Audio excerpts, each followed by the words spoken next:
Bonjour Jérôme Kerry, délégué général de Confrontation Europe. Je suis très heureuse de vous recevoir aujourd'hui. Merci beaucoup d'avoir accepté cet entretien ici dans les locaux du think tank. J'ai souhaité cet entretien car l'Observatoire des sociétés et politiques européennes s'intéresse aujourd'hui à une question centrale, celle des migrations de travail en Europe, la migration de travail en Europe.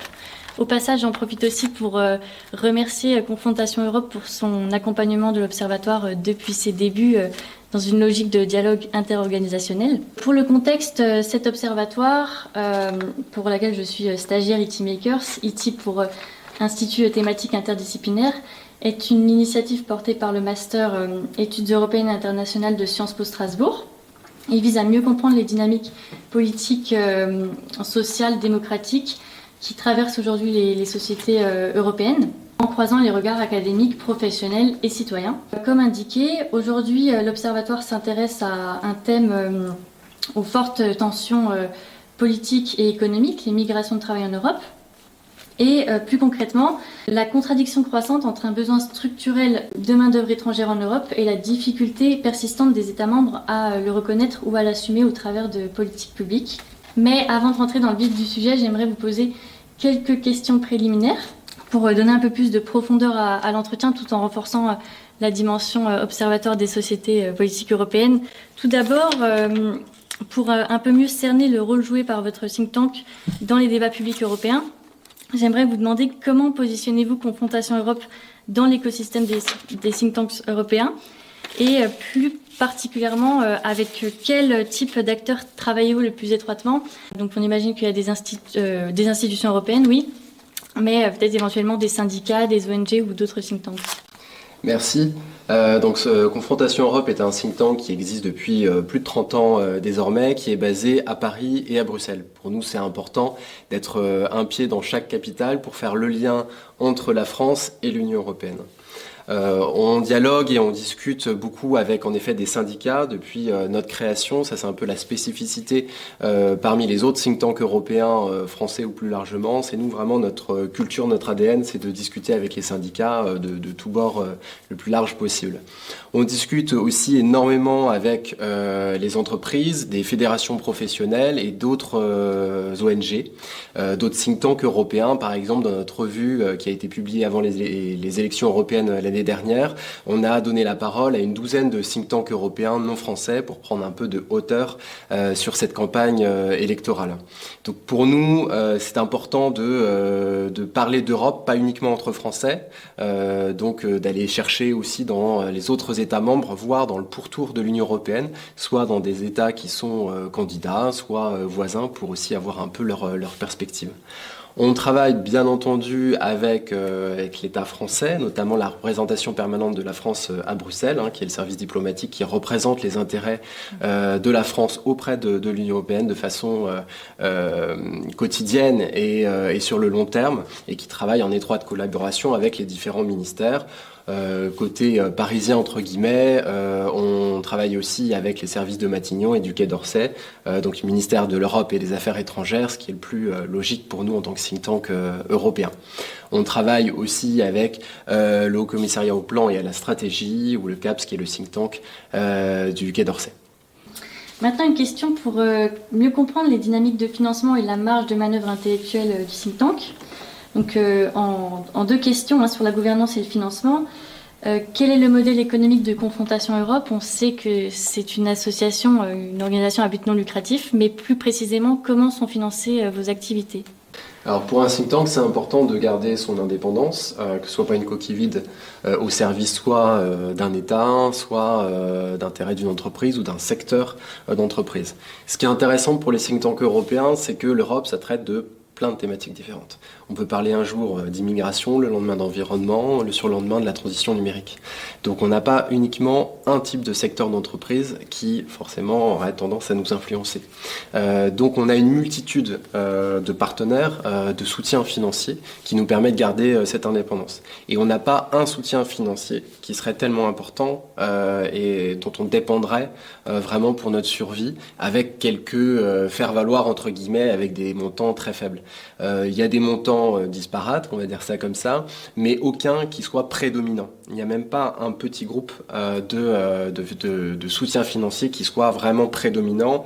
Il y a suffisamment de diversité, on va dire, avec les moyens qu'on a qui sont pas non plus énormes, pour pouvoir garder notre indépendance. Ça, pour nous, c'est vraiment très important. C'est important pour la crédibilité du think tank, de nos publications, de nos événements, mais c'est aussi important en réalité pour nos partenaires, puisque s'ils sont partenaires avec nous, que ce soit d'autres ONG, des syndicats, des entreprises ou les services de l'État, pour eux, c'est important aussi d'avoir comme partenaire un think tank crédible, fiable et qui ne soit pas une coquille vide. Plus précisément sur la gouvernance, est-ce que vous avez une politique de transparence sur les contributions publiques-privées ?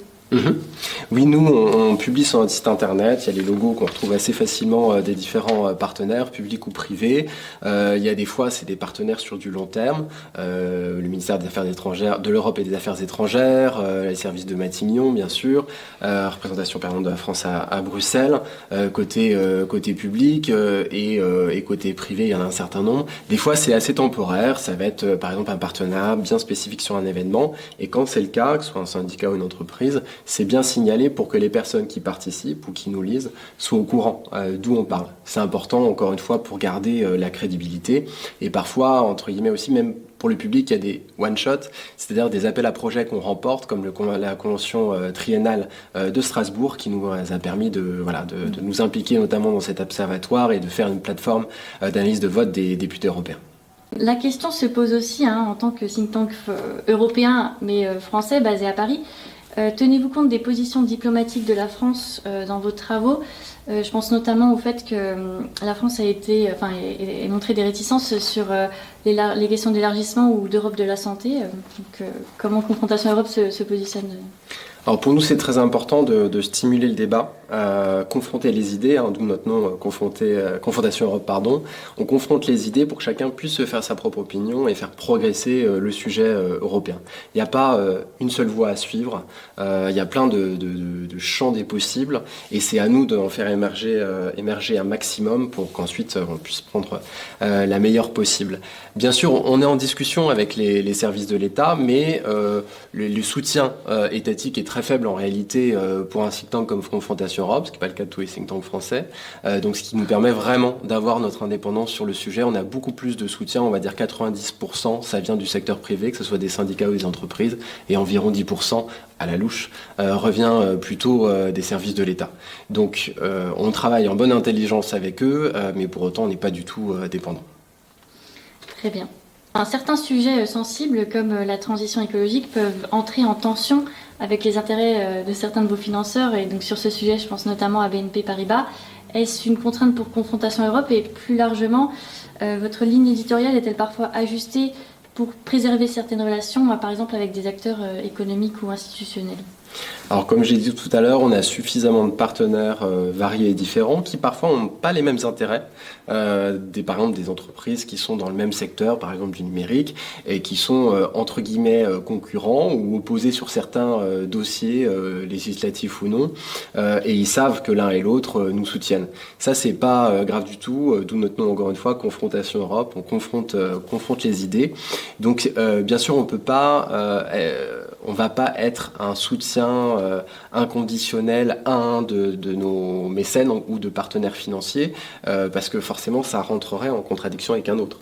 On a une diversité, par exemple on a la Fédération française des banques alimentaires, on a Orange, on a comme vous l'avez dit la BNP Paribas et c'est du secteur tellement varié qu'à un moment ou à un autre, peut-être que ça va pas exactement dans la ligne de l'un des acteurs. Mais c'est pas grave, puisque justement, on a cette indépendance grâce à cette variété de soutien.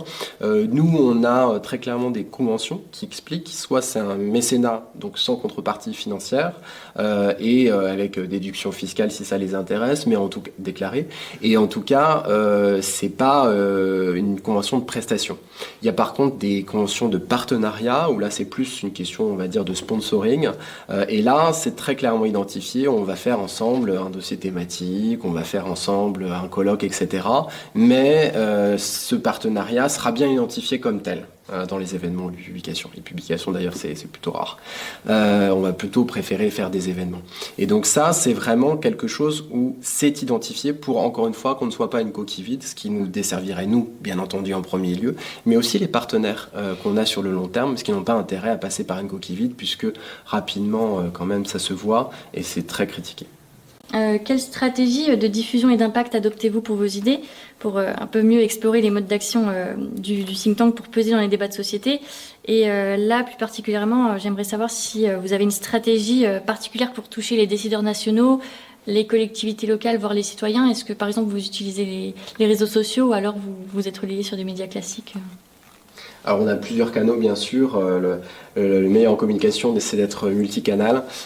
Pour cela on a en effet des réseaux sociaux, alors le plus classique entre guillemets pour des think tanks c'est LinkedIn, réseau social professionnel où c'est plus facile d'avoir des publications de fond, des publications longues, voilà, contrairement à certains réseaux sociaux où c'est plus des formats très très courts. Donc là c'est LinkedIn où on est les plus forts entre guillemets, mais on est aussi sur Facebook, X, Blue Sky et sur YouTube où on investit de plus en plus pour varier les formats, aussi faire des formats vidéo et pas uniquement des papiers. Quand on pense think tank, on pense souvent uniquement des publications écrites longues. Alors, on en fait aussi bien entendu. Notre but c'est de réfléchir sur du long terme et nous c'est vraiment le but premier d'un think tank. Ça ne nous empêche pas de varier les formats et d'avoir aussi des formats vidéo, parfois longs, parfois plus courts, pour essayer d'avoir un impact plus grand et de toucher un public plus large.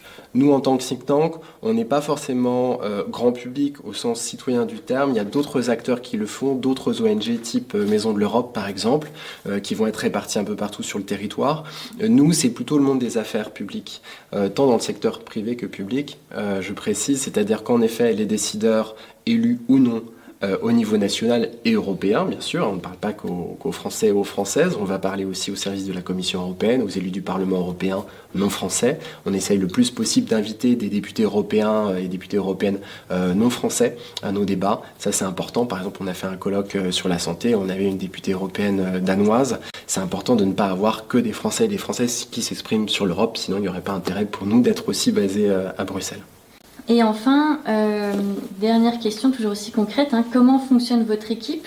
Vos travaux s'appuient sur une équipe uniquement interne ou alors faites-vous appel à des contributeurs externes comme des chercheurs, voire à des étudiants comme c'est le cas avec Sciences Po Strasbourg pour le montage de dossiers thématiques annuels? Alors justement, on fait beaucoup appel à des personnes, des experts et des expertes extérieurs. Pour nous, c'est important d'avoir des gens qui connaissent réellement, concrètement les réalités, entre guillemets, du terrain, encore une fois, que ce soit en France ou dans d'autres pays européens. Quand on va parler du secteur de la défense, on peut aussi parler avec une entreprise du secteur de la défense, qui ne nous soutient pas forcément financièrement, je précise. C'était le cas de la dernière revue, où il y avait une entreprise danoise qui s'est exprimée. C'est important parce que c'est vrai que la France parle beaucoup de l'Europe de la défense, et il y a d'autres pays où on entend un peu moins. Hasard du calendrier entre guillemets et en toute ironie, il y a la présidence danoise du Conseil de l'Union européenne qui commence là ce mois-ci. Donc c'était intéressant pour nous avec une revue qui sortait en mai de mémoire d'avoir aussi un point de vue danois. Donc pour nous c'est important d'avoir ce genre d'intervenants, d'intervenantes extérieures. On essaie le plus possible d'atteindre la parité et de multiplier les points de vue. Donc autant des chercheurs, des chercheuses, des expertes qui viennent du secteur public, de la recherche, qui viennent des entreprises, du monde des syndicats aussi, beaucoup, d'ONG. Et on multiplie aussi, on essaie de varier un plus possible avec des représentants de la jeunesse.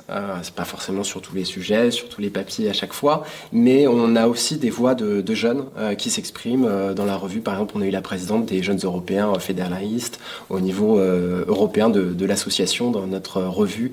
Alors pas la dernière, mais celle d'avant.